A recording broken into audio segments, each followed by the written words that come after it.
Welcome, Amy. Thanks, So Nikki. I'm introducing you to Amy Rhodes, who is a practitioner of Chinese medicine. She specialises in women's health and fertility and mental health for women and couples, and works with couples around sex and relationship work in relation to that fertility. So very holistic approach. And we're going to hear a little bit about working with anxiety and that mental health side of things today from your perspective, Amy. So a big warm welcome.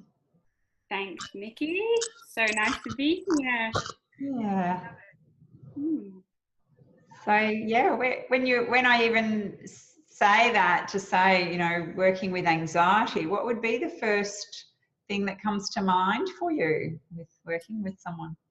Well, in the work that I do, I'm actually dealing with women that are highly anxious. A lot of the time, they come into my clinic or they call, and they've been on this fertility journey, which is just a roller coaster of emotions, you know, trying to balance optimism with pragmatic behavior and thoughts, and just, you know, this constant kind of ups and downs and self-doubt and questioning, and, you know, complete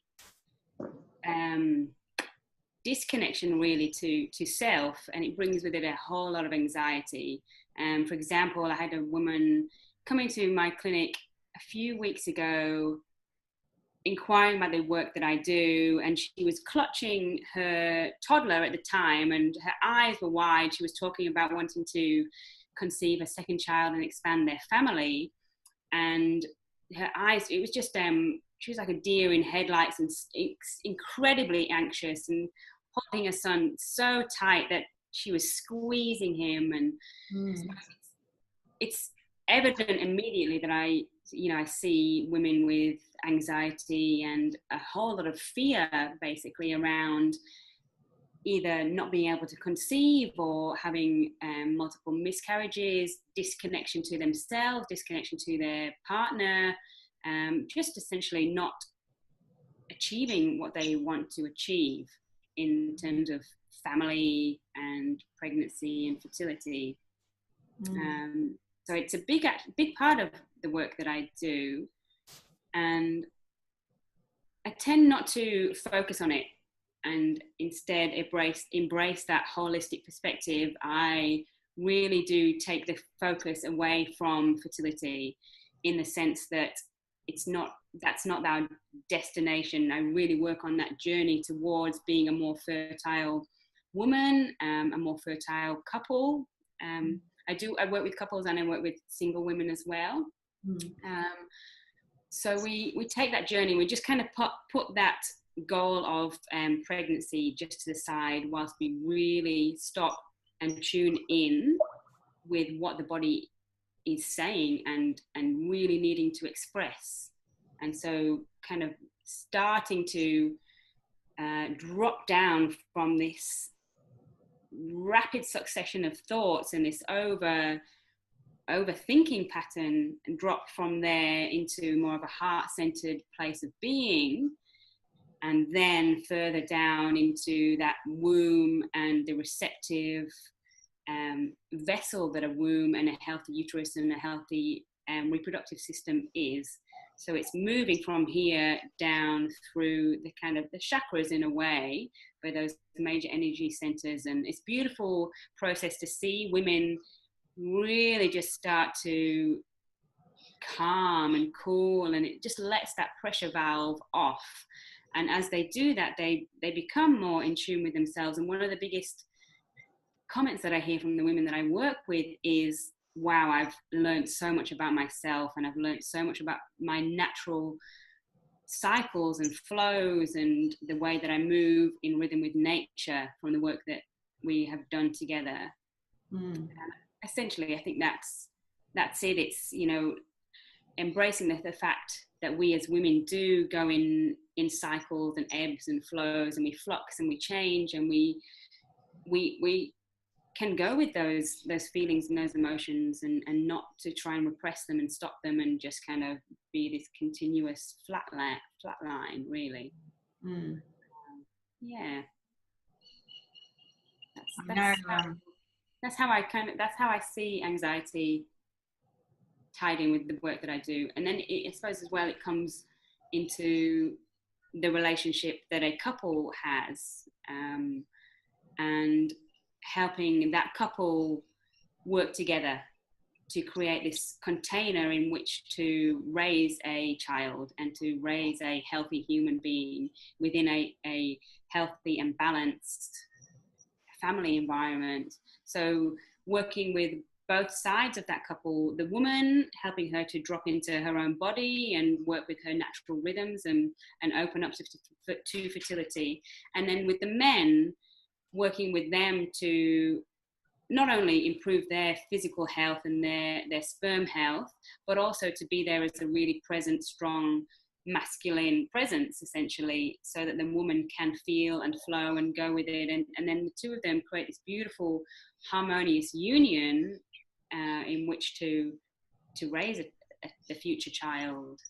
And of course, the men come with a level of anxiety too, but it's expressed quite differently from the women that I see.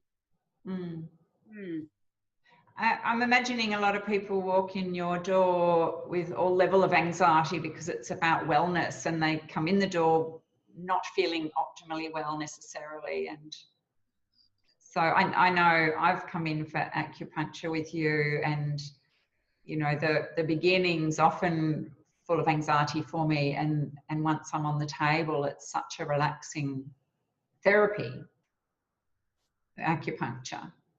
Oh, it is. And once people experience that level of calm, it's something that they really look forward to coming to weekly.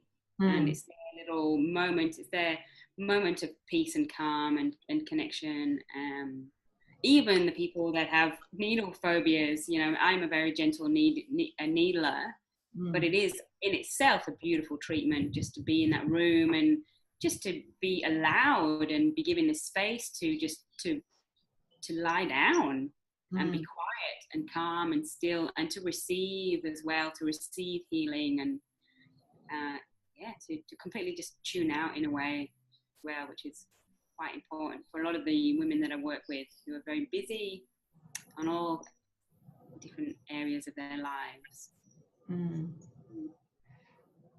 And so there's certain organs that are related to anxiety that you find as far from a Chinese medicine perspective? Yeah, there are. The heart is a big organ and elemental system. So it's related to the heart element in the 5 element system of Chinese medicine. And the spirit, which we call the Shen in Chinese medicine, is said to reside in the heart.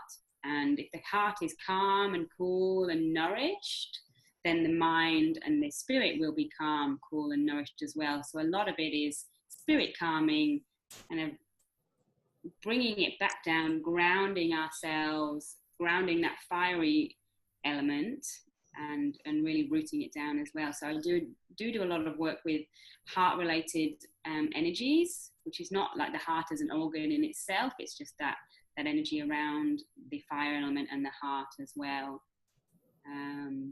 Liver energy comes into it as well, which can get very stuck and repressed. This is kind of the wood element, and the wood element likes to be like bamboo, where when a wind comes, it just blows with the wind and just allows any of the debris to go with it. But when the wood element becomes quite rigid and stuck and stiff with repeated stress, which is just daily life really, then it becomes more like an oak tree that becomes fearful of being blown over by the winds of change. So a lot of it is just smoothing out the free flow of liver energy. And when I talk about like organ systems in Chinese medicine, it doesn't mean that physical organ in this sense that I'm talking about it as well. So there's a lot of smoothing of that type of energy, which also helps the energy of the whole body to flow, or our hormones to become balanced, the menstrual cycle to become balanced and free flowing, and everything just starts to become like water off a duck's back. Because the nature of anxiety is fear and often stuckness and repetitive cycles, isn't it? Absolutely. So we can essentially, I think, bring in all aspects of those 5 elements in the anxiety umbrella pattern. You know, we can drop into the earth element, which really loves to be grounded. And when it's not grounded and rooted in the earth, then we can get these repetitive cyclical thoughts going on that just go round and round and round. We can move into the water element, which is the kidneys, and they store and hold a lot of fear. So when the water element is not in balance, then there can be a lot of fear and terror even that can be brought into it, which can, of course, create anxiety. So they can go around in a bit of a wheel. And then we've also got the metal element, which relates to the lungs, which is about grief. And of course, on the fertility journey, there is a lot of grief that can be stored and held. And the lungs are encasing the heart as well on a physical perspective. So there's layers to go through, and for the heart to really open, I think, and blossom and to become free and open, there's grief that needs to be felt and expanded into and to be released as well. And you can just keep going around this 5 element wheel and working and expressing and releasing and moving on. And there's many elements, I think, and many layers to an anxiety pattern in the work that I do.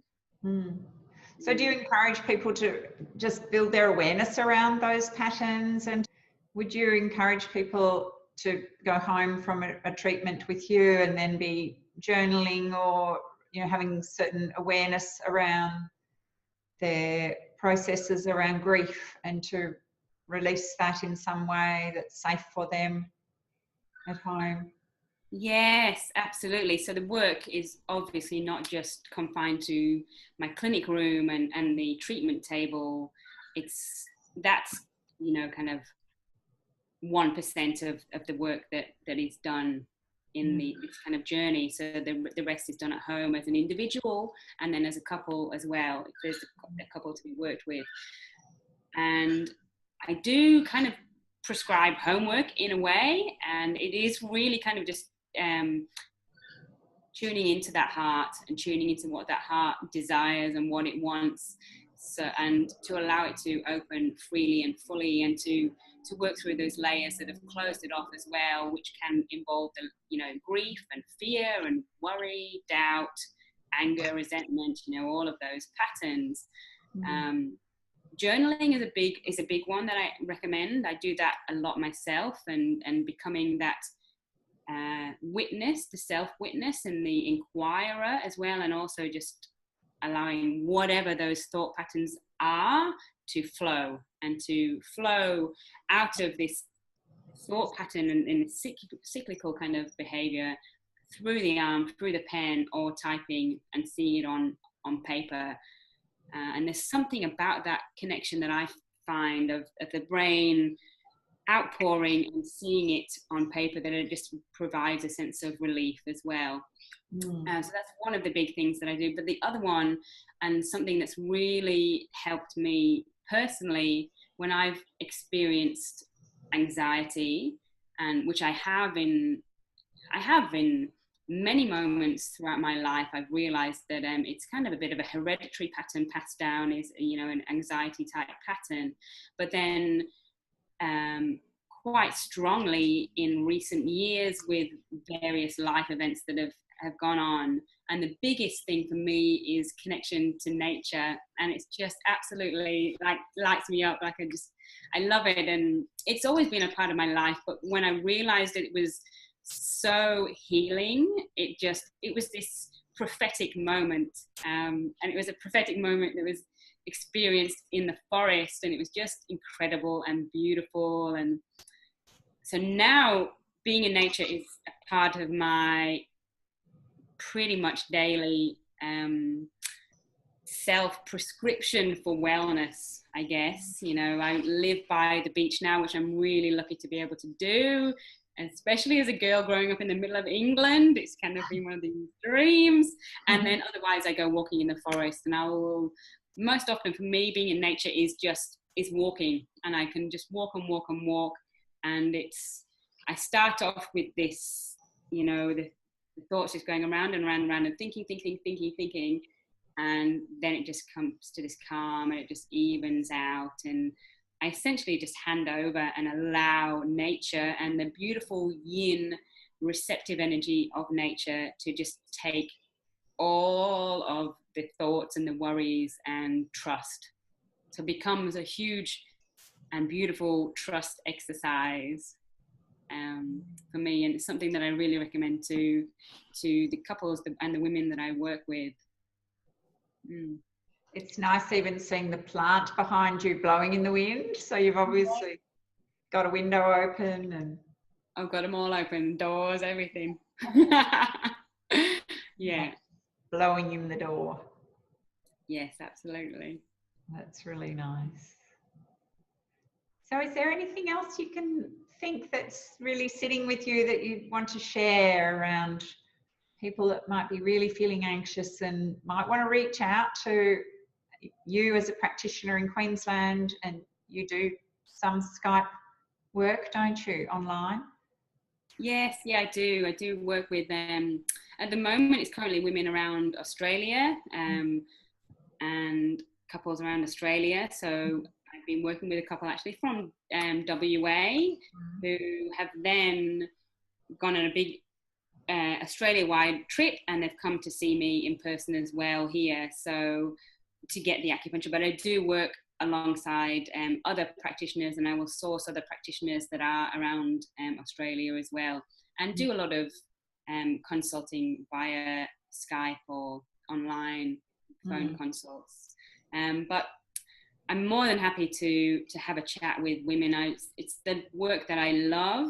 It's my passion. I feel that I was meant to work with women, and it just, yeah, it fills me with joy to be able to do it. So I'm absolutely open to answering questions and being there as a support person as well. So with my clinic on the Sunshine Coast, there's a team of practitioners, and we all specialize in some way, covering everything essentially that is involved in health and wellness and in balance.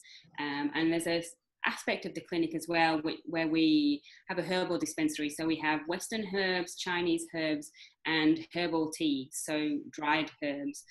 We are working on, at the moment, creating a bit of an online store and an in-store dispensary system. We've got a herbalist that's on the front desk throughout the week, so you can even just walk in and get a remedy if it's needed. We're working on, like I said, the online store as well, so that can be shipped worldwide, any of these remedies. And I'm currently actually personally working on my own range of Chinese herbs, medicinal mushrooms, and tea blends as well, just to help and to spread the healing, you know, so it's not just isolated to the Sunshine Coast as well. Yeah, it's so important. I'm way out in remote Western Australia, and so it really is online to get a lot of services and products out here. Yeah, absolutely. And that's something actually that I noticed as I started to get inquiries from farther and farther afield. You know, it started from patients traveling an hour to a couple of hours to 9 hours, and it was like, okay, that's not doable. Yeah. You know, let's figure something else out. But it's prompted me also to work on creating an online program to essentially help women and couples all over Australia, all over the world, to receive the knowledge and wisdom that I have and the support that I have essentially as well from wherever they are, and to get the results that they want and to really feel held and supported. So that is a work in progress at the moment. I'm really looking forward to launching and getting out there. And I love seeing your Instagram and Facebook page with babies. There's always new babies being born, and it's so lovely to see the success. Oh my God, it's amazing. That is the best bit. Always getting a new baby. Oh yeah, just to get the cuddly babies. Actually, I'm on call this weekend for one of my long-term fertility patients. They're a couple. Been seeing me for 2 years, and she's due this weekend, so I'm kind of on call for a little bit of assistance there if needed. So yeah, Oh, love every aspect of the work that I do, and so it's beautiful. special.